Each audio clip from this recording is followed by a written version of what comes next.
பிதா சுதன் பரிசுத்த ஆவியின் பெயராலே ஆமீன். எசேக்கியேல் தீர்க்கதரிசி புத்தகத்தில் இருந்து வாசகம். அதிகாரம் 18, இறை வார்த்தை 23. உண்மையில் பொல்லாரின் சாவையோ நான் விரும்புகிறேன். அவர்கள் தம் வழிகளில் இருந்து திரும்பி வாழ வேண்டும் என்பதன்றோ என் விருப்பம் என்கிறார் தலைவராகிய ஆண்டவர். ஆண்டவரின் அருள்வாக்கு. இறைவா உமக்கு நன்றி. கிறிஸ்துவுக்குள் பிரியமான என் அன்பு சகோதர சகோதரிகளே, நம் ஆண்டவராகிய இயேசு கிறிஸ்துனுடைய திருப்பெயரினால் இந்த அதிகாலையிலே உங்களையும் உங்களை சார்ந்து இருக்கிறவர்களையும் நான் ஆசீர்வதிக்கின்றேன். யாருடைய ஜெப கருத்துகளையும் அல்லது உங்களுடைய ஜெப கருத்துக்களை நீங்கள் சுமந்து வந்திருக்கிறீர்களோ அதை இந்த நேரத்திலே நற்கருணை நாதருக்கு முன்பாக நீங்கள் அறிக்கையிடுங்கள். இந்த செய்தியை கேட்டு என்னோடு இணைந்து ஜெபியுங்கள். ஜெபித்த பிறகு அற்புதத்தை எதிர்பாருங்கள். உங்களுடைய விசுவாசத்தின்படி ஆண்டவர் அற்புதங்களை செய்வார். நீங்கள் இந்த உலகத்தில் எந்த மூலையில் இருந்தாலும் சரி, இந்த செய்தியை கேட்கக்கூடிய உங்களை ஆண்டவர் உயர்த்த போகின்றார், உங்களை ஆசீர்வதிக்கின்றார். அன்பார்ந்தவர்களே, அநேக பேர் என்னிடம் கேட்ட சில கேள்விகளை வைத்து உங்களுக்காக ஆண்டோடைய வார்த்தைகளை அறிவித்து நான் செபிக்க போகின்றேன். இந்த வாரத்திலே கொஞ்சம் அந்த நரகத்தை பற்றி நாம் அறிந்து புரிந்து கொள்வோம். எப்பொழுதுமே ஆசீர்வாதத்தை பற்றி மட்டுமே நாம் தியானித்துக் கொண்டு இருக்கின்றோம். இறை வார்த்தைகளை கேட்டு நாம் செபிக்கின்றோம். ஆனால் இந்த உலகத்திலே இருண்ட பகுதி ஒன்று இருக்கின்றது. நம்முடைய வாழ்க்கையிலே இருண்ட பகுதியும் ஒன்று இருக்கின்றது என்பதை நாம் அறிந்து கொள்ள வேண்டும். அன்பார்ந்தவர்களே, ஒரு கேள்வியை ஒரு சகோதரி என்னிடம் கேட்டார். அன்புள்ள தேவன் யாரையாவது நரகத்தில் போடுவாரா என்று. ஆம் பிரியமானவர்களே, அநேக பேர் இந்த உலகத்தில் வாழும் பொழுதும் விதண்டாவாதம் பேசுவார்கள். ஆண்டவராகிய கடவுளுக்கு எதிராக பேசுவார்கள். ஆண்டவர் மிகவும் அன்புள்ளவர், சாந்த குணம் உள்ளவர், மனதுருக்கம் உள்ளவர், நம்முடைய பாவத்திற்கு ஏற்ப நம்மை தண்டிக்காதபடி நம்மோடு கூட இருக்கிறவர். அப்படி என்றால் அவர் படைத்த பிள்ளைகளை நரகத்திற்குள் தள்ளுவாராம். அப்படி அவர்களை உருவாக்கி இருந்தாலும் தன்னுடைய பிள்ளைகளுடைய பாவங்களை மன்னிக்க மாட்டாராம். அப்படி தள்ளினாலும் அவர்களை நிரந்தரமாக கைவிட்டு விடுவாரா என்றெல்லாம் வாக்குவாதம் செய்யக்கூடிய பிள்ளைகள் உண்டு. நான் யாருடைய வாக்குவாதத்தையுமே இந்த நேரத்திலே தனிப்பட்ட முறையில் குறிப்பிடவில்லை. நாமே அப்படிப்பட்ட கேள்விகளை கேட்டிருக்கலாம். அன்பார்ந்தவர்களே, இப்படி கேள்வி கேட்கிறவர்கள் யார் தெரியுமா? அவர்கள் ஆண்டோடைய வார்த்தைகளை வாசிக்காதவர்கள், ஆண்டோடைய வார்த்தையை பரிசுத்த ஆவியின் துணையோடு ஒவ்வொரு நாளும் தியானிக்காதவர்கள், ஆண்டவராகிய இயேசு கிறிஸ்துவோடு இணைந்து செயலாற்றாதவர்கள், பாவத்திற்கு மேல் பாவம் செய்து கடவுள் கொடுத்த அந்த அருளையும் ஆசீர்வாதத்தையும் மேன்மையும் இழந்து போனவர்கள் தான் இப்படிப்பட்ட விருந்தாவாதங்களை செய்து கொண்டு இருப்பார்கள். ஆனால் கடவுள் கோபப்படக்கூடிய தெய்வம், நீதி தீர்ப்பின் போது தன்னுடைய உள்ளத்தை மாற்றிக்கொள்ளாத தெய்வம்.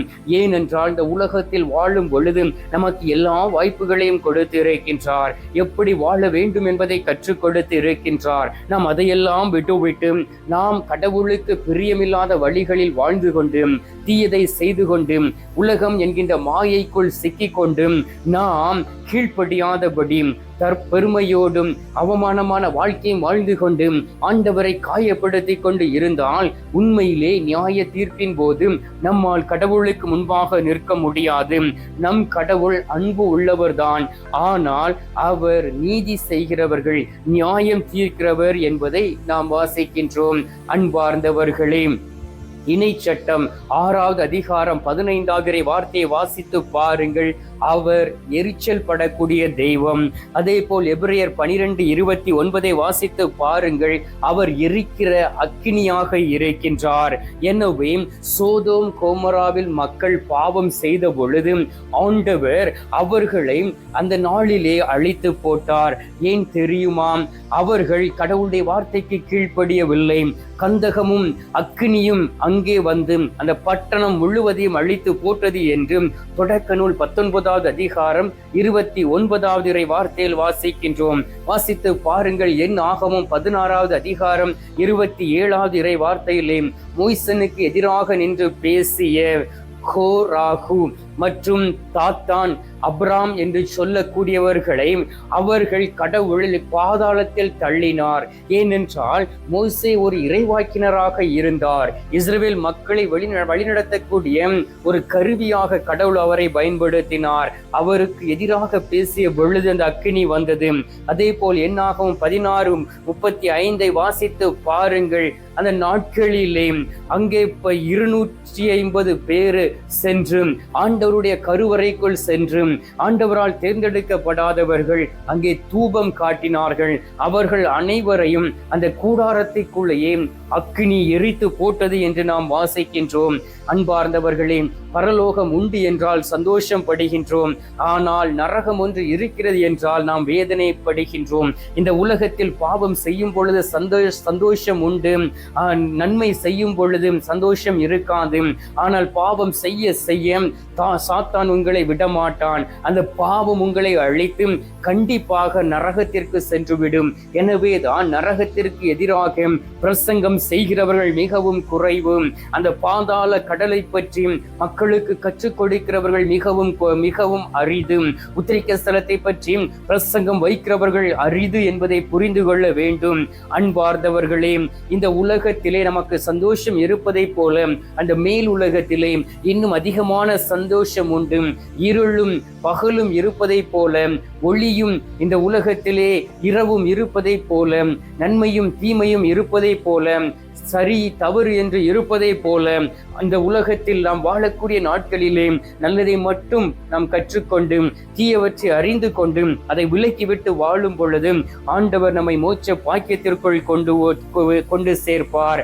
அன்புள்ள ஆண்டவர் அவர்களை நரகத்தில் தூக்கி எறிய ஆசைப்படுவது இல்லை. பாவத்தில் இருக்கிறவர்களை அவர் ஒரு நாளும் அந்த நரகத்திற்குள் போட வேண்டும் என்று நினைத்து கூட பார்ப்பது இல்லை. ஆனால் நாம் கடவுளை தேடாதபடி, நாம் கடவுளை நினைத்து பார்க்காதபடி, நாம் கடவுளோடு இணைந்து இருக்காதபடி, கடவுளிடம் ஆலோசனை கேட்டு நடக்காதபடி, இறை வார்த்தையை வாசித்து இந்த உலகத்திலே அவ்வார்த்தையின்படி நம்முடைய வாழ்க்கையை அமைத்துக் கொள்ளாதபடி இருக்கும் பொழுது நாம் கிறிஸ்துவை புறக்கணிக்கின்றோம், இயேசுவை புறக்கணிக்கின்றோம், வேணுமென்றே ஒதுக்கி வைக்கின்றோம்.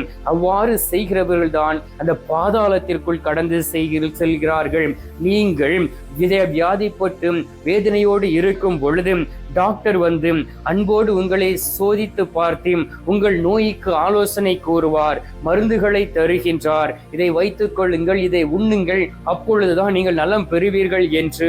அன்பார்ந்தவர்களே, நீங்கள் அந்த மருந்து மாத்திரையை தூக்கி வீசிவிட்டீர்கள் என்றால் உண்மையிலே அந்த கேடு உங்களுக்கு தான். நீங்கள் டாக்டரை எப்படி குறை சொல்ல முடியும் என்பதை அறிந்து கொள்ள வேண்டும்.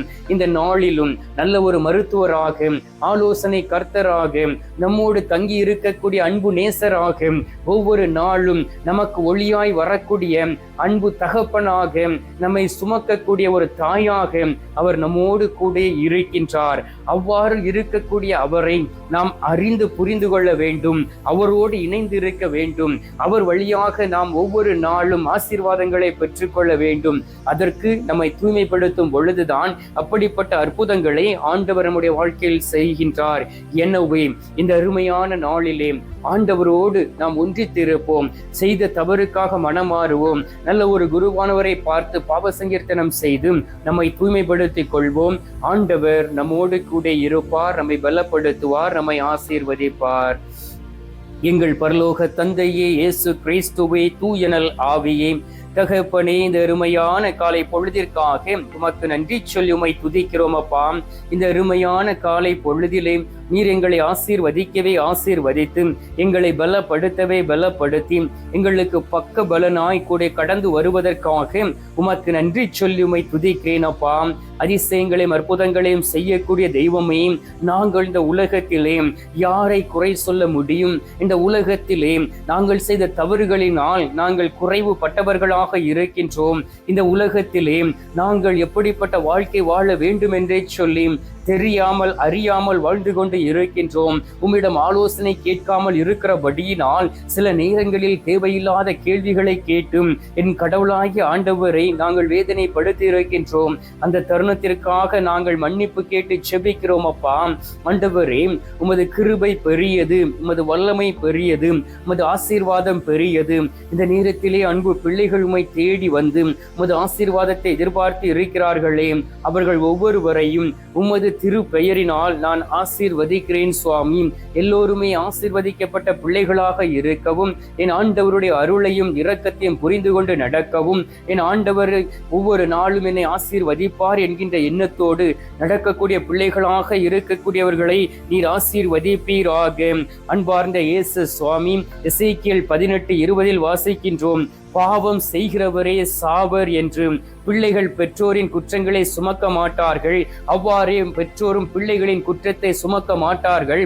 நீதிமான்களின் நீதி அவர் மீது இருக்கும், பொல்லாரின் பொல்லாங்கு அவன் மீது இருக்கும் என்று வாசிக்கின்றோம். இந்த வாழக்கூடிய நாட்களிலே நன்மையை மட்டும் செய்து என் ஆண்டவரை நாங்கள் ஒவ்வொரு நாளும் போற்றக்கூடியவர்களாக மாற வேண்டுமாய் உம்மை நோக்கி செபிக்கிறேன் அப்பா. ஆண்டவரே, நாங்கள் வாசிக்கின்றோம் எசேக்கியேல் 18:32, எவருடைய சாவிலும் நான் இன்பம் காண்பது இல்லை என்கிறார் தலைவராகிய ஆண்டவர். எனவே மனம் மாறி வாழ்வு பெறுங்கள். இந்த நாளிலே மனமாற்றத்தோடு எனக்கு ஒரு பரிசுத்த வாழ்க்கை வேண்டும், மோட்ச வாழ்க்கை வேண்டும் என்று சொல்லி உம்மை தேடி வந்து ஜெபிக்கக்கூடிய எல்லோரையும் ஆசீர்வதியும், அவர்களை பலப்படுத்தும். தவறு இழைத்திருந்தால் அவர்களை மன்னித்து ஏற்றுக்கொள்ள வேண்டுமாய்மை நோக்கி செபிக்கிறேன் அப்பா. இந்த அருமையான நேரத்திலே காலை பொழுதிலே நீர் எங்களுடைய ஜெபத்தை கேட்டிருப்பதற்காக உமக்கு நன்றி. ஜெபத்தை கேட்டு பதில் தந்திருப்பதற்காக உமக்கு ஸ்தோத்திரம், ஸ்தோத்திரம், ஸ்தோத்திரம். மீட்பரும் இரட்சகருமான இயேசுவின் திருக்கரத்தில் ஒப்புக் கொடுத்து எங்கள் பாதுகாவலராம் புனித சுசையப்பர் வழியாக ஜெபிக்கின்றோம். அன்பு தந்தையே, ஆமீன். பரலோகத்தில் இருக்கிற எங்கள் பிதாவே, உம்முடைய நாமம் அர்ச்சிக்கப்படுவதாக, உமது ராஜ்யம் வருக, உமது சித்தம் பரலோகத்தில் செய்யப்படுவது போல பூலோகத்திலும் செய்யப்படுவதாக.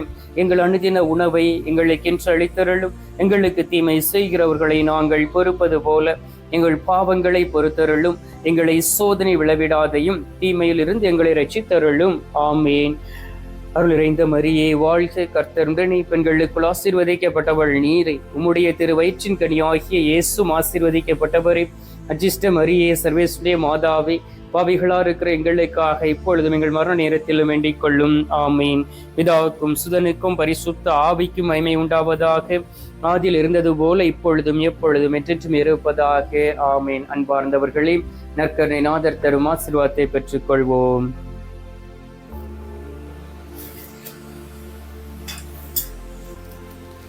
எல்லாம் அல்ல இறைவன், பிதா, சுதன், பரிசுத்த ஆவி உங்களையும் உங்களுடைய குடும்பத்தையும் நிறைவாக ஆசீர்வதிப்பாராக. ஆமீன்.